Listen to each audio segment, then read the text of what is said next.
हेर्नु है सबैभन्दा सानी छ तर पनि रिस गर्छ ए दिदी चाहिँलाई। तर मेरो बिचारा मेरो यो मोटी हेर्दा मात्रै मोटी हो नि, केही गर्न सक्दैन, कति ज्ञानी छ है। मामाको पुगुलाई कसले बहिनीले लिस्कल्छ ओ अबि अबि के गरेको यस्तो। बाहिर बसुन्जेल चाहिँ के गर्दैन अनि उसको घरभित्र छिरिसकेपछि चाहिँ अनि दिदी चलाई रिस गर्छ। अब यसलाई पनि चाहियो, यसलाई पनि चाहियो। मेरो मोटी यो मोटी छ हैन, जे नि खान्छ।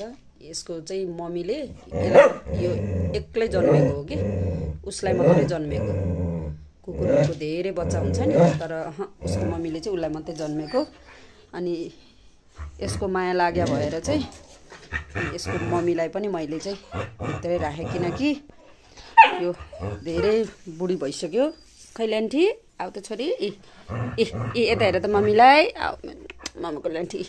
हेर्नुहोस् त यसको आँखा पनि एउटा छैन है, आँखा पहिल्यै कुन चाहिँ फुटाल्दै रहेछ, एकपट्टिको आँखै छैन, बुढी छ। अनि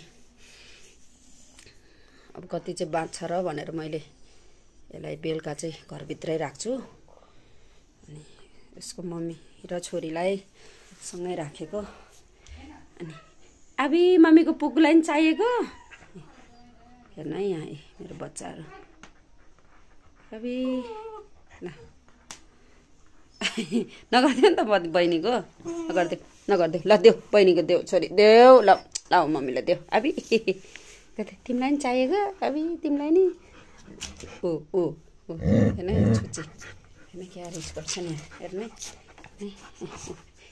यसलाई अब अलिकति हिम्मत आयो नि त मम्मीको हैन। मम्मीले गलेलाई शक्ति आयो नि त, मम्मीको मोतीको शक्ति मम्मीको पुगुलाई। अब त्यो रिस गर्छ हेर्नु के भएको होला यस्तो। अबि